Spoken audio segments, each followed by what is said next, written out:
In fighting games, legacy means a lot. It's something that can be defined by an incredible play.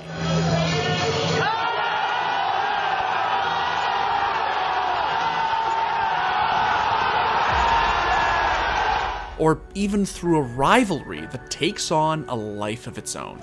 I'm not even gonna. Oh my God! He just down it! Takes it! It can be cemented by a famous victory. He's done it! He's done it! Galileo's done it! From the impossible consequences of being in the loser's bracket! Or it can be immortalized by an infamous defeat. We're seeing it now! Seeing not like this! What are you standing up for? Why? Oh my God! But no matter the game, leaving your mark on its competitive history is something every player dreams of. It's a surefire way to gain recognition and respect from both opponents and fans alike. Fighting game is something so great. However, for a 3-time EVO winner like Coull Perfect Legend White, getting recognized isn't the problem. It's getting respect. Because back in 2015, Perfect Legend's old school trash talk invoked the wrath of a rising star that refused to give him any. This is bad. This is bad. Teabagging! Oh! And what started as a small online feud between two Mortal Kombat greats quickly escalated into an incident that would become something far bigger. There's not a day that goes by that I don't hear about it. So how did a Twitter beef turn into a widely recognized meme, and how in the hell did Perfect Legend get 13-0'd in a 1st to 10? Come on, PL. You should walk away now, homie. You should just go home, bro. You're not going to come out of this looking good. Alright, so if you're unfamiliar with the blood and guts underworld of Mortal Kombat esports, let me introduce you to the man, the myth, and the meme that is Perfect Legend. He's an OG fighting game player from Toledo, Ohio, known for showcasing some flashy moves in-game and out. But it was back in 2006 that Perfect Legend really introduced himself as a force to be reckoned with, when he won his first EVO title playing Dead or Alive 4.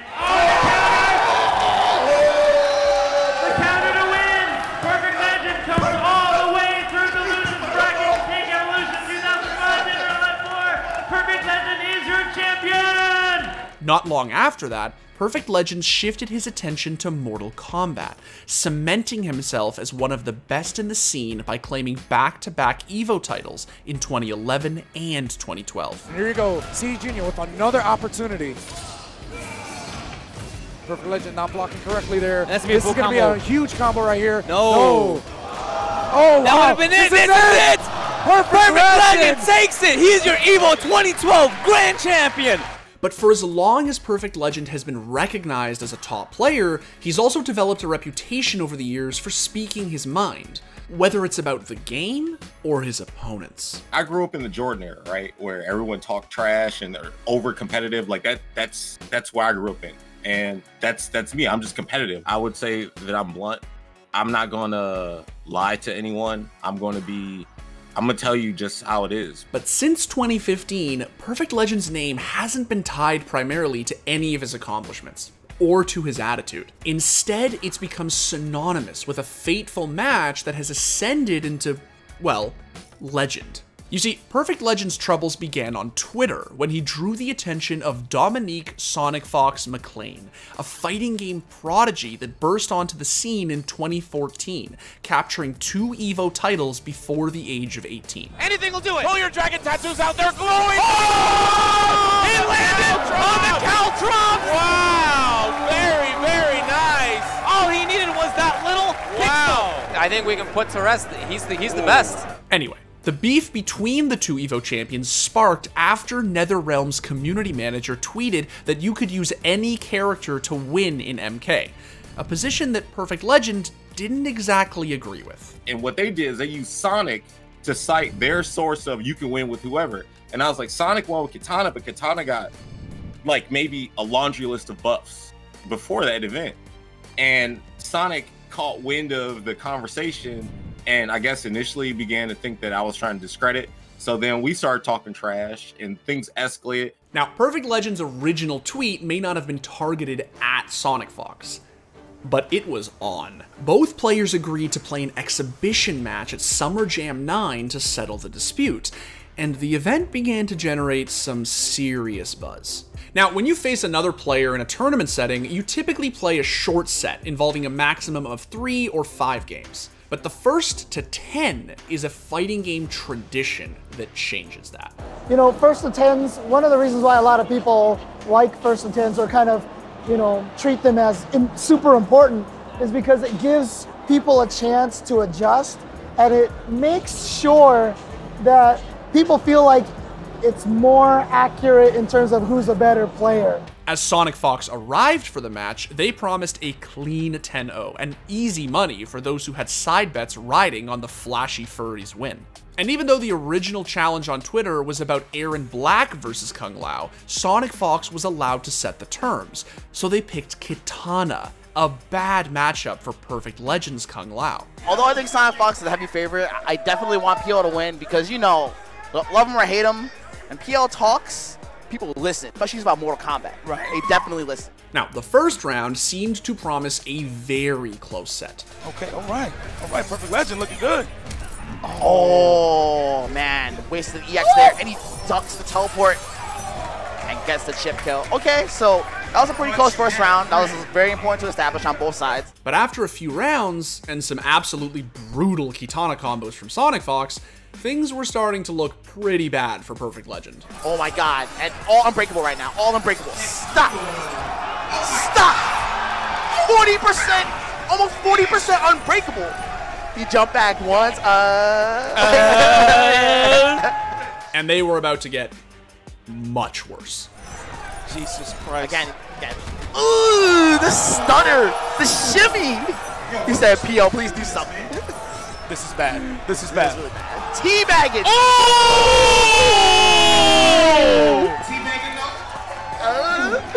Obviously, when you have somebody figured out like that, like, you know, at one point, it gets kind of into a pattern, and you kind of see the same thing over and over again.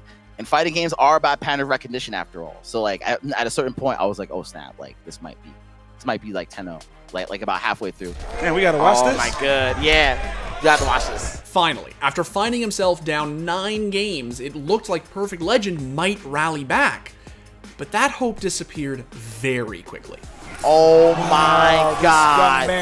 The disrespect. Ladies and gentlemen, I hope you guys enjoyed the match. I don't think it lived up to the hype, but I think we may have learned something here.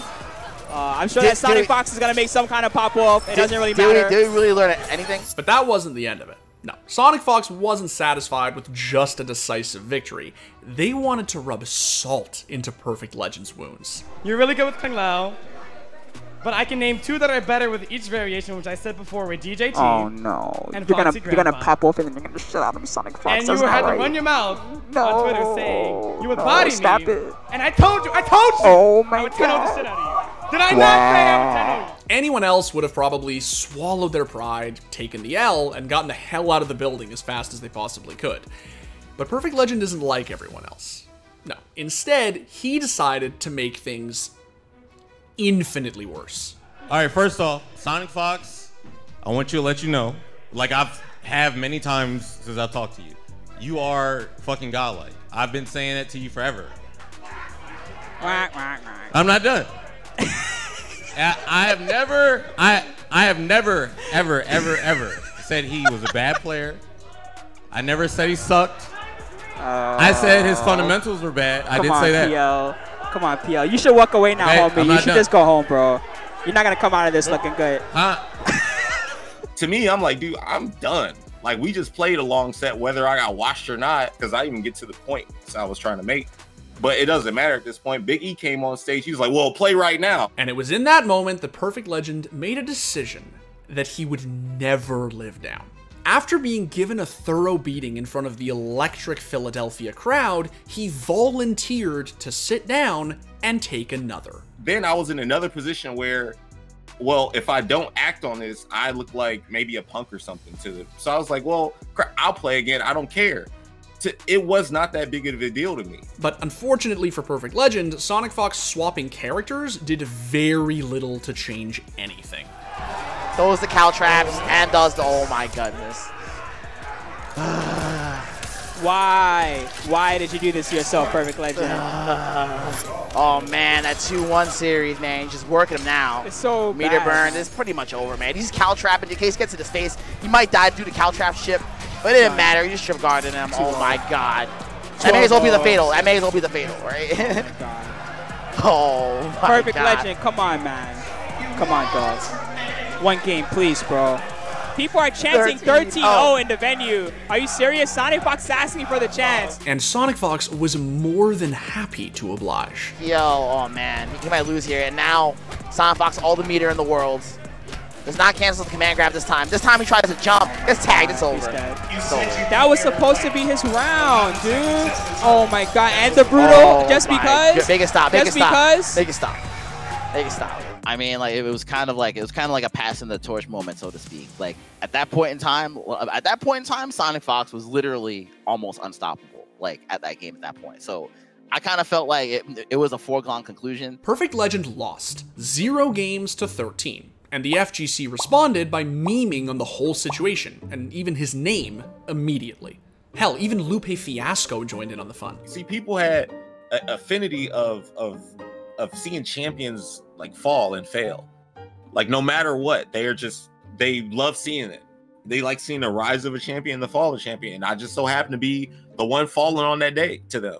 In the years that have passed since the incident, SonicFox has gone on to cement themselves as arguably the greatest multi-game competitor the FGC has ever seen. Their 13-0 in this infamous first to 10 is but a footnote in a legacy that continues to grow with added silverware. But for Perfect Legend, the incident is far more than that. It's transformed into a haunting joke that has sadly become defining.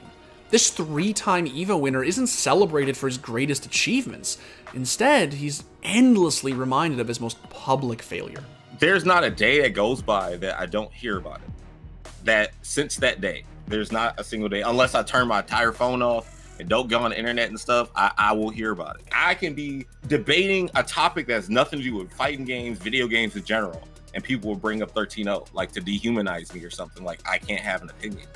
I don't know, it's kind of ridiculous, you know? But in spite of all the ill will that is regularly thrown his way, Perfect Legend remains as committed as ever to fighting games. He's still competing regularly, organizing events, and streaming. He might not have added another EVO title to his trophy cabinet, but there's still time for him to remind everyone that he was a legend before he was turned into a meme. It happens, like, you know, it is what it is. Like, I don't think PL's story is necessarily over, and like there's certainly time to like rewrite the history. I mean, although at this point in time, yes, that they will be thinking about PL.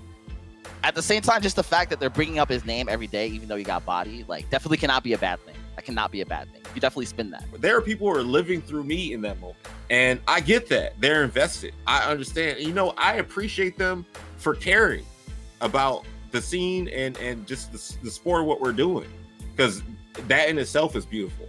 So like, that's dope. Outside of all this, that we created something amazing, I think. I think the pause is just slightly too long between the lines. Okay. Like you kind of pause with your mouth open for a little while there. Yeah, it's like widely recognized meme.